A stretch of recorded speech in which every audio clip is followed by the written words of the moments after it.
Hello, trader friends. Welcome back and a happy new year to you. And what a blast it's been for commodities, especially metals. And I brought on for you John Meyer from SP Angel to greet in the new year with us. Hey, John, how are you? Yeah, I'm good. I'm very good given what's going on right now. I mean, has the party come early? The party has certainly started early. This is the party that started at the end of last year and had just carried on going. So I don't know if we're in the after party or what we're in exactly, but commodities are having a great time. And every single commodity in the complex seems to be soaring. As you know, I've been stepping in to copper in a big way, slowly in the last 3 months. Please tell me the party hasn't ended for that. I'm going to show up copper for those of you that trade this space, because what a move we've seen recently in the last couple of hours. It's just cut past that 13,000 a ton mark with no problems at all. This is the way metals move. When they move in very certain manner, and yeah, this is a very strong and powerful move. A lot of it marks the conflict between East and West, and let's face it, China and America. China is trying to gain control of underlying commodity markets by buying mines, by building more secondary smelting production, by ensuring that it can feed its manufacturers who are using copper and a range of other metals. At the same time, America is making sure that it's not going to run out of these metals. They threatened to raise tariffs on copper. They didn't in the end, but they may do later this year. The same on silver as well.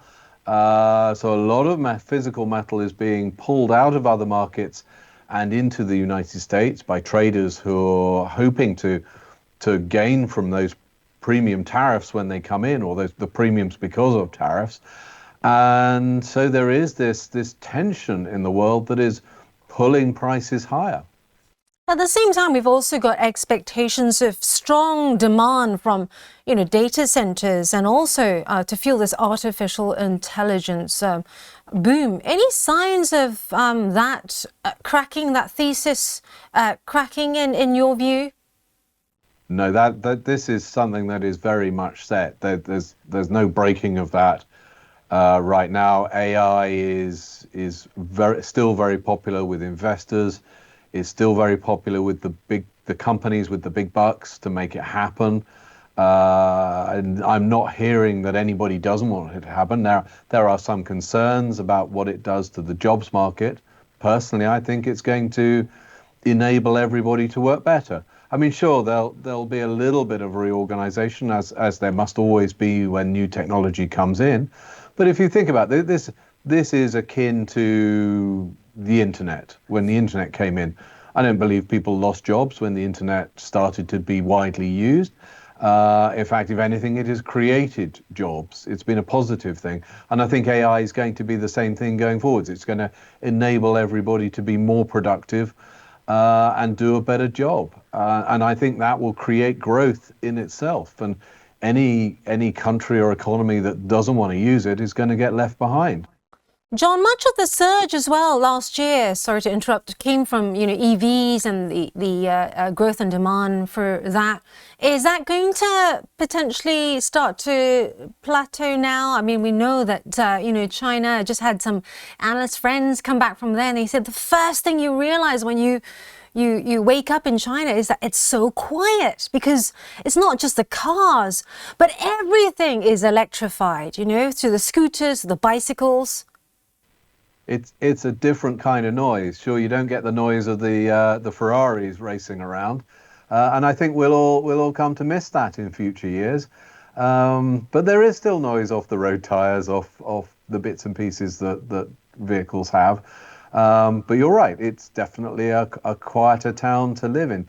I'm going to add that actually the network guys, I was talking to somebody who's involved with electrical connections, added in grid scale electrical connections. Those network guys are busy connecting lots of electric vehicle charging stations going forwards.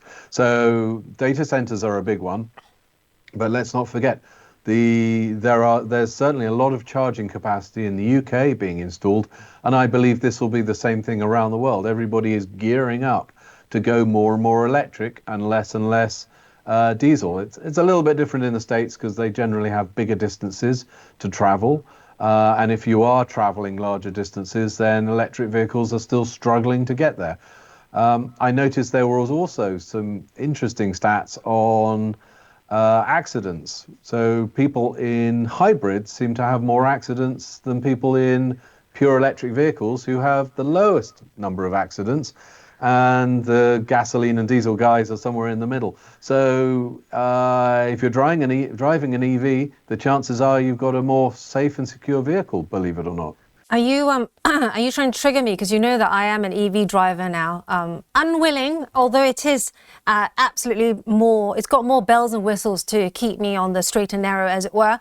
Let's talk about the price now. Let's have a look at my chart here. So many of you who have watched this segment for some time have asked, oh, Ange has got these specific golden lines. And just to remind all of you, because I know you've all come back from a long break, the perforated line on my chart shows you when this is not trading advice, but when I am entering or considering entering or adding to a position. The solid line often is either taking profit, or where I see a base, or where I see an area of consolidation. Those of you that buy copper and trade the spot have often asked, what other instruments are there? Well, I use an ETF called Sprott Pure Play Copper Miners, which I've done a bit of stress testing, by and large, mimics the price of copper. You like specific miners as well, John. Anglo-Asian mining is one that you've spoken about before. Yeah, we act as nomad and broker to these guys, and they are ramping up copper production as fast as they can. So they're looking to develop about 15,000 tons of copper this year, mainly coming from a new mine. And yeah, they're quite a big gold producer already. So this is looking good for Anglo-Asian. It's certainly, I mean, these prices, the rise in prices fall straight to the bottom line. So okay, they'll pay more tax, but they'll make an awful lot of extra revenue. I mean, it couldn't come at a better time for these guys. How does this compare to Greatland? Because Greatland also has copper and gold. Am I correct? I think I'm correct in saying that. Greatland also has gold and copper on its books. It made a very, very bold and ambitious move with the Havieron project, and it bought assets off Newcrest. It's done really, really well. So yes, when it made that move, it was highly leveraged. It was buying into a high cost gold mine in Australia, and yeah, the timing was fantastic. So fortune favors the brave, and these guys are certainly going to make some profits off that. Atalaya is another one that you've spoken about recently. I was just checking this earlier, and it also has gone off to the races. Look at that. Yeah, they do about 50,000 tons of copper a year. They're looking to double that, but that will take a few years to get there. Yeah. So they have a growth path, and at 50,000 tons of copper, that's a lot of revenue coming in. So they don't have so much gold and silver, but certainly they've got a lot of copper, and that's looking very good for them. There's a little bit of byproduct silver in Atalaya, so that's quite nice too, at $70 to $79 an ounce. It's a lovely little extra earner. I was going to ask you whether you were concerned by that, because as many miners, when you go to enough conferences, you then start hearing almost like their own poems and their own rhymes, and one of them is that out of all the metals, copper is the hardest and takes the longest to mine. Does that still hold true? Yeah, I would say so, and that's why there aren't that many copper miners around to play with. But when they get going, they tend to actually they tend to do very, very well. If we look back at Antofagasta, which I was involved with very early on in my mining career. Yeah, they went from the Michia mine in Chile, and then they developed. Well, they were the second developer of the Los Pelambres mine. They certainly managed the expansion very well, and it's just gone on and on from there.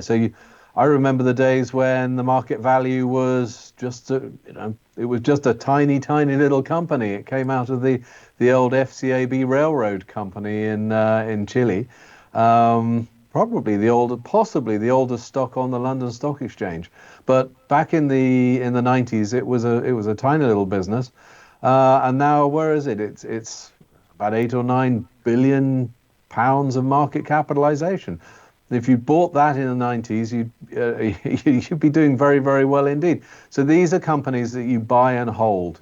If you find a decent management team with good copper expertise, look at Atalaya, look at Camel, look at Anglo-Asian Mining, look at other greats, First Quantum. They've been up and down a bit over the years, but they've done very, very well.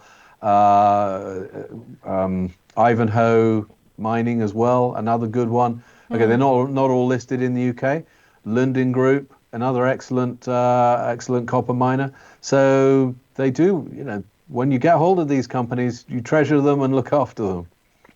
Or in my case, Antofagasta was the first stock I ever bought, and I sold it early 2000. So we live and learn. Camel, this is an interesting one. Just put it on my chart there because it's got not just copper, but lead and zinc as well. Yeah, it's not a huge producer. It only does about 14,000 tons of copper a year. So it lags behind the others. In fact, Anglo-Asian does about 24,000 tons of copper this year. So yeah, Camel, it's been consistent. It's a sensible business. It has a bit of metals diversity. So maybe it will perform a bit better going forwards. Would those looking at Camel interested in taking a position, what kind of duration are you talking about? I know I'm asking someone who likes to hold for a long time for that 40x and above, but what kind of duration would you say is Central Asia Metals for the average investor? Well, I think it's got more leverage. I mean, I have less certainty over this one, and I think it's got more challenges. But yeah, you may have to hold it for a little longer than some of the others. Let's talk about hi-ho silver, because wow, those of you trading silver into Christmas and also before the end of the year, you would have had to bite on a stick. I think I was online with you, John, during this period, just showing you the daily chart there to illustrate what I'm talking about. But as you can see here, it's regained its composure, heading straight back up again. And along with the other metals, including platinum and palladium as well. I completely sold all my platinum before this dip there, but held on to my silver. Fresnillo, one of the ones that you have covered in the past. Still long Fresnillo? Well, I don't hold it, but yes, I think anyone who's got Fresnillo should carry on, should stick with the stock. They produce around 50 million ounces of silver a year. That's worth about $4 billion in sales at current prices. And the world seems to be fighting over silver. I mean, there's a lot being used in solar panels. There's a lot being used in electric vehicles. I don't think the world's going to run out of silver, but the fact is there are a lot of people buying silver ETFs, and some of those ETFs are storing silver, physical silver, in vaults, and there's apparently been a huge draw of silver out of the London bullion market into the US, which did cause a little bit of a squeeze on a particular day towards the end of last year. So the world is still trying to work out where all this silver is, what it's being used for, where it's being bought. As I say, I don't think well, again, this is tension between East and West. China is making most of the world's solar panels, and therefore requires an awful lot of physical silver. In fact, a few days ago, China quietly brought in a rule saying they're not going to allow the export of silver slag or silver in slag off smelters. So a lot of that slag containing silver was going into the West, presumably Dubai, Switzerland, and the United States, for conversion into silver metal, for refining into silver metal. And China suddenly said, no, we're going to keep this at home. We're going to process this stuff ourselves, and you can't have it. Now that says that that highlights the tension that's going on. And suddenly the West is thinking, where's our silver coming from? Have you also heard, John, about this news? This is my plan to fact check it with several people that work at Samsung that I know, but apparently there's a new lithium battery that can charge in 6 minutes but requires a kilogram of silver. The amount of silver required is going to depend on the capacity of the battery, as is always the case. I'm not aware of silver in lithium-ion batteries, but it wouldn't surprise me if perhaps there was some technological development in that direction. There's an awful lot of new chemistry ideas going into or being tested at the moment, and I'm quite sure that the lithium-ion batteries that are going into cars and going into storage applications today is going to change quite a lot over the next 10, 20 years. And I don't know where we're going to get to, but it'll be better batteries one way or another. So I'm going to be devil's advocate for our trader friends listening in here, because I'm just showing you this spot silver chart now and taking a look at the weekly, in fact, even further than that, monthly chart. There are some in the market saying that, this chart here just looks like the precursor of a bubble bursting, whilst there are others that say, well, actually, it's different this time, and silver, due to all those reasons you mentioned, is still going to be heading north for some time. Do you think that those concerns are warranted, John, about the bubble bursting? We're always concerned, and markets do climb a wall of worry. So there's no doubt that we're always looking around to see what's going to blow up this market. But silver is following gold, and gold is moving higher because of geopolitical tension today.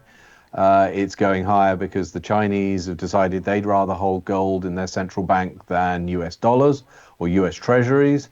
There's a lot of other central banks in the world have decided they'd rather hold hard assets, gold, silver, and probably a few other hard assets as well. Remember, the Chinese consider copper to be a store of value as well as gold and silver. So I've heard that many, many times over the years.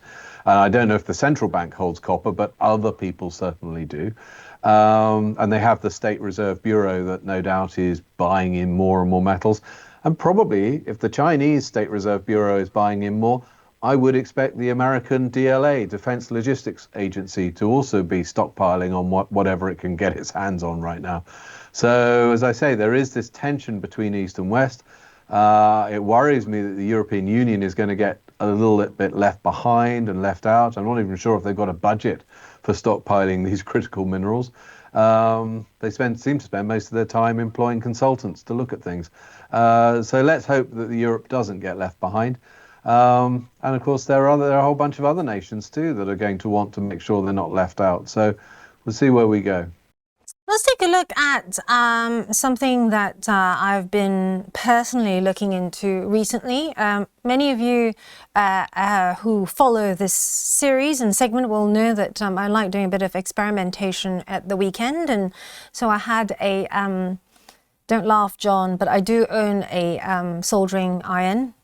And I've been asking all my DIY friends whether there's any other metals you can use to solder other than tin, a motherboard or a circuit board. And the answer was no, but all of them require a bit of tin. And we've talked about this before, John. Tin, is this the outlier of them all? Is this the one that's going to surprise in terms of gains? Because there's not a lot of tin around. Well, there's a bit less tin around this year than there was last year, and that's because the Indonesian government has been closing an awful lot of small-scale and artisanal-style tin mines on certain islands in the Indonesian archipelago, and also forcing. Well, the government's also taken over a number of what were probably informal tin smelters, certainly not registered with the government by the sounds of things. So there again, this is a disruption to the supply chain. Tin prices are quite volatile on the LME, I notice. It's not going to take much further disruption to send tin prices quite a lot higher again. Where they rest is difficult to guess right now, but we were looking at $40,000 tin today. It was about 41,500 yesterday. I think we're just going to see more volatility, but probably at higher levels. Yep. There is an ETF, there's the Wisdom Tree Tin ETF. There's also Cornish Metals, which you act as nomad and broker for your firm. Cornish Metals, very volatile indeed. So, not for the faint-hearted, but interesting its proposition, given that it is one of the few in Europe even. Most of the tin miners that I know are from Asia. Well, if we thought it was hard to find and develop copper mines, it's much harder to find and develop tin.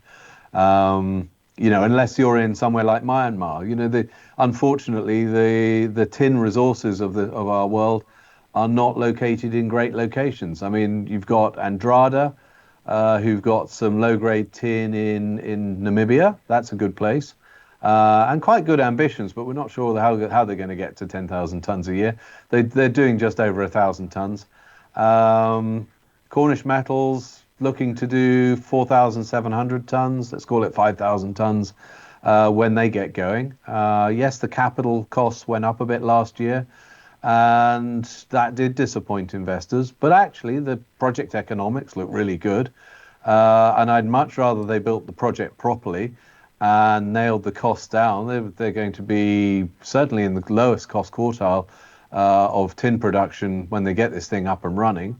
So that's good news. And I think when they get to 5,000 tons, looks like there's room in the plan to go higher than that.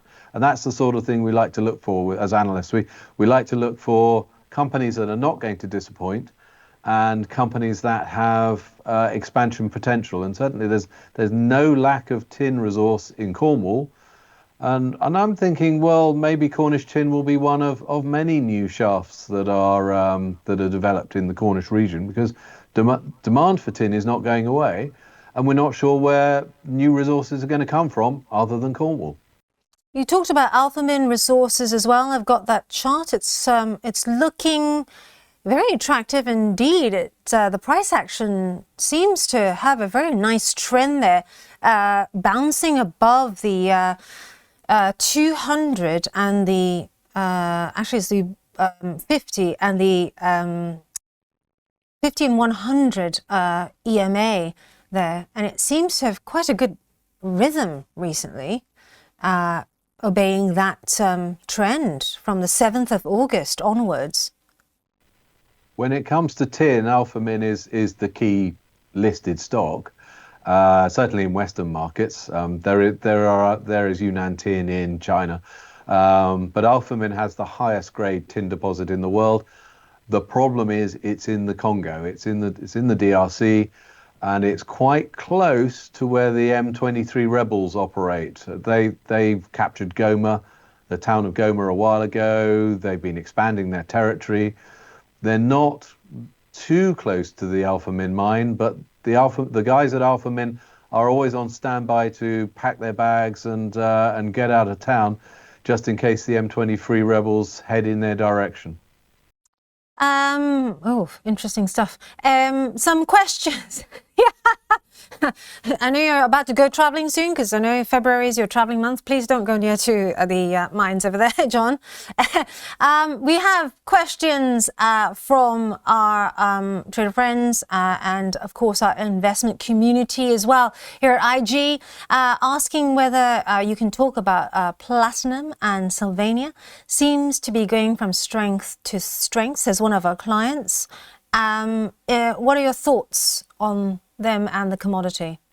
Sylvania, it's a good quality company, well run. They know what they're doing. They're very conservative.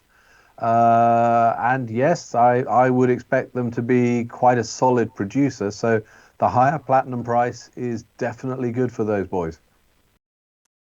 We also have Pensana. I know you can't say anything about Pensana. If you can't, how about just rare earths in general? Rare earth, I've been watching rare earth prices over the Christmas period, and they keep ticking higher. So it's all looking good on that front. And uranium, I'm pleased that someone asked about this, because uranium was one of my best performers in the first half of 2025, and then I moved on to metals. Do you have any views on uranium? This client is currently scaling into the Sprott Uranium Miners ETF. I'm not sure where all the action is right now. I think the focus is still on gold, silver, and copper. But uranium is likely to be a steady performer. China is building a bunch of new nuclear reactors.